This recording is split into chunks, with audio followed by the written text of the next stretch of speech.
देखिए, चुनाव का माहौल है और इस चुनाव के माहौल के दौरान जो है पटना में एक बड़ी वारदात को अपराधियों ने अंजाम दिया है। बता दें कि हर्ष राज एक जाने माने पत्रकार हैं, दैनिक भास्कर के पत्रकार हैं, उनके पुत्र और शांभवी चौधरी, अशोक चौधरी की पुत्री हैं और वो जो है वो चुनाव के मैदान में है इस बार। उनका काफ़ी साथ दिया गया है, हंसराज ने काफ़ी साथ दिया है। उसकी हत्या जो है कल पटना लॉ कॉलेज में पीट कर अपराधियों ने कर दी। सवाल ये उठता है कि एक तरफ आचार संहिता लगा हुआ है और दूसरी तरफ अपराधी बेखौफ हो गए हैं, लगातार अपराध को अंजाम दे रहे हैं। कुछ दिन बाद जो है पटना में 7वें चरण के मतदान है, जिसको लेकर भी तैयारियां की जा रही हैं। लेकिन सवाल ये है कि जिस तरीके से तमाम जो नेता हैं मंच पर कहते हैं कि हम सुशासन की राज को स्थापित किए हैं, लगातार सम्राट चौधरी हो, नीतीश कुमार हो, उन्होंने कहा है कि आप जंगल राज याद करते थे ना, इस तरीके से जंगल राज होता था, लोग निकलते नहीं थे। लेकिन अब उन्हीं के सुशासन के राज में इस तरीके से अपराधी जो है बेखौफ है। और आपको सबसे महत्वपूर्ण बात ये बता दूं, जो हर्ष राज है वो अशोक चौधरी और के काफ़ी करीबी माने जाते हैं। उनकी एक तस्वीर जो है सोशल मीडिया पे वायरल हो रही है। वहीं हम ये भी कहें कि ये जो हंसराज थे वो छात्र संघ का चुनाव जो है वो लड़ने वाले थे। हमारे साथ इन तमाम मुद्दों पे चर्चा करने के लिए पूर्व आईपीएस अमिताभ दास जी हैं। इनसे इसलिए जानेंगे क्योंकि एक आप आईपीएस अधिकारी रहे हैं, चुनाव का माहौल है और लगातार जो सब तमाम नेता हैं अपनी बड़ाइयाँ गिना रहे हैं। नीतीश कुमार कहते हैं कि आप तो जानते थे ना 15 साल क्या राज हुआ, जी। जंगल राज है, अब क्या हो गया, मंगल राज आ गया। अब जंगल राज खत्म हुआ तो जल्लाद राज शुरू हुआ है। देखिए दर्शकों को मैं पूरा मामला बता दूं, वैसे आपने भी कुछ बता ही दिया कि जो हर्ष राज जो था ये बीएन कॉलेज का स्टूडेंट था, बीए फाइनल ईयर का।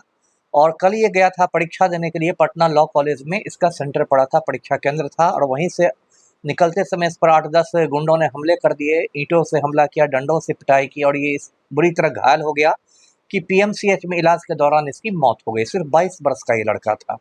अब बात आ रही है कि ये छात्र संघ का चुनाव भी लड़ना चाह रहा था, अध्यक्ष पद के चुनाव लड़ना चाह रहा था। एक बात आ रही है कि पिछले साल दशहरा के समय एएन कॉलेज में एक डांडिया नाइट हुआ था। उस समय कुछ घटनाएं हुई थी, बाउंसर ने कुछ लड़कों की पिटाई की थी, उसको लेके कुछ लड़के से दुश्मनी रखे हुए थे। बहुत सारी बातें आ रही हैं, लेकिन जो भी हुआ है ये बहुत दुख की बात है, क्योंकि एक तो देखिए ये राजधानी पटना में हुआ है, ऐसा नहीं कि दूर दराज के जंगल पहाड़ में कहीं हुआ है। और एकदम दिन दहाड़े हुआ है, 1 बजे दोपहर में हुआ है, एक सार्वजनिक जगह पर हुआ है, मतलब एक कॉलेज में हुआ है, यहाँ सैकड़ों लोग थे। सबसे बड़ी बात है कि परीक्षा कोई भी चलती है तो वहाँ तो पुलिस वालों की ड्यूटी रहती है। मेरी तो समझ में ये नहीं आ रहा है कि वो पुलिस वाले कहाँ थे, वो अंतर्धान हो गए क्या? यदि वो वहाँ पुलिस थे तो कैसे इन लोगों ने दुस्साहस किया हमला करने का? पुलिस तो एक मटे पहुंच जाती। तो ये भी एक जांच का बिंदु है। और देखिए जो कुछ हुआ है ये बहुत मतलब दुर्भाग्यपूर्ण बार, देखिए कितना मतलब एक विडंबना है कि ये जिसकी हत्या हुई है, शांभवी चौधरी कह रही है कि मेरा मुंह बोला भाई था, मैं उसको भाई मानती थी। अशोक चौधरी के साथ हर्षराज की तस्वीरें हैं गुलदस्ता देते हुए। मैं दर्शकों को याद दिला दूं कि यही जो अशोक चौधरी हैं ऐसे निर्लज्ज व्यक्ति हैं। 8-10 दिन पहले जब अनंत सिंह से मिलने गया था पैरोल के समय, तो अशोक चौधरी ने कहा था कि लोगों के लिए तो अनंत सिंह बाहुबली होंगे, मेरे लिए तो ये संत हैं। बताइए, जो एक सजा याफ्ता क्रिमिनल है, जिसको कोर्ट ने 10-10 साल की सजा 2 मामलों में दी है, उसको एक बिहार सरकार का मंत्री संत की उपाधि दे रहा है। और आज जब हर्षराज की हत्या हो गई तो यही अशोक चौधरी और शांभवी चौधरी छाती पीट रहे हैं कि हत्यारों को गिरफ्तार तो करो। सरकार अशोक चौधरी की ही ना बनी हुई, उन्हीं की तो वही तो देखिए, तब तो आपको और जिम्मेदारी से बात करनी चाहिए। आप अनंत सिंह को संत कैसे बनाने लगे थे? है ना? आप ही लोग अपराधियों को महिमा मंडित करते हैं, और जब अपराध होते हैं तो आप फिर ये करते हैं कि मेरा मुंह बोला भाई चला गया, ये चला गया। और देखिए बहुत, मैं तो खुद पटना यूनिवर्सिटी का स्टूडेंट रह चुका हूँ, तो उस हैसियत से भी पूर्व छात्र के रूप में भी मैं कहता हूँ कि भाई ये तो सर से पानी अब ऊपर जा रहा है। दिन दहाड़े इस तरह से हत्या होगी, ये क्या होगा? अब देखिए परीक्षाएं स्थगित हो गई है, अगले आदेश तक स्थगित हो गई है। आज कॉलेज, सारे कॉलेज बंद हैं पीयू के, विश्वविद्यालय का ऑफिस बंद है। कारगिल चौक पर अभी मैं देख रहा था छात्रों का प्रदर्शन चल रहा है। तो मामला बिल्कुल गर्म हो गया है। और चूंकि सब कुछ है, देखो अभी जैसा आपने बताया कि 1 जून को पटना में मतदान है, तो इसमें तो चुनाव आयोग को भी भाई हस्तक्षेप करना चाहिए कि ये क्या आपने मजाक बना रखा है। देखिए चुनाव के समय तो इतना बाहर से फोर्स आता है, अतिरिक्त बल आता है। अभी तो पुलिस का ये बहाना नहीं चल सकता कि बल की कमी है, इसकी कमी है। अब इसमें एक बात और आ रही है कि पटेल छात्रावास के गुंडों का हाथ है हर्षराज की हत्या में। और पटेल छात्रावास के बारे में सब जानते हैं बिहार में कि उसमें पलटू राम के बड़े प्रिय चेले लोग वहां रहते हैं। तो इसलिए इस पर पटना पुलिस पर भी बहुत राजनीतिक दबाव पड़ेगा कि भाई किसी को हत्यारे को नहीं पकड़ना है।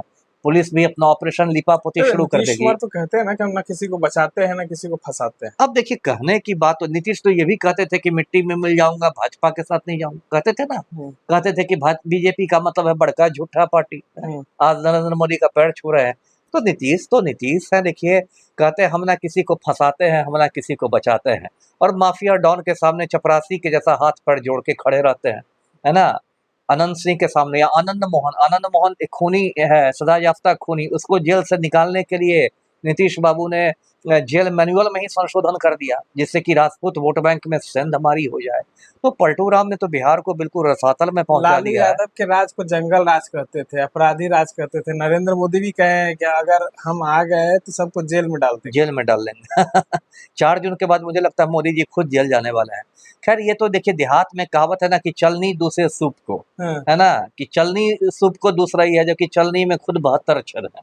तो वही हाल इन लोग का है। नरेंद्र मोदी पर खुद गुजरात के खूनी दंगों के दाग लगे हुए हैं। किस दिन वो जेल चले जाए कोई नहीं जानता। उनके गृह मंत्री जो अमित शाह है वो तड़ी पार हैं और ये लोग जंगल राज पर लेक्चर पिला रहे हैं। तो ये तो बहुत हास्यास्पद बात हो गई है। ये देखिए इन तमाम मुद्दों पे चर्चा हुई और कहीं ना कहीं अमिताभ दास ने साफ साफ ये इशारा भी किया है कि पटेल छात्रावास के कई छात्र जो है वो शामिल हो सकते हैं। उन्होंने आशंका जताई है, लेकिन ये भी कहा है कि चुनाव आयोग को इस तमाम मामले में हस्तक्षेप करना चाहिए क्योंकि 1 जून को पटना में मतदान है और जो है काफी माहौल जो है वो गर्म हो गया है क्योंकि छात्रों की जिंदगी का सवाल है। परीक्षाएं जो है स्थगित कर दी गई है, वहीं कई जो कॉलेज है वो बंद भी कर दिया गया है और कई छात्र जो हैं वो रोड पर उतरकर प्रदर्शन भी कर रहे हैं। इस तरह के तमाम अपडेट्स के लिए बनने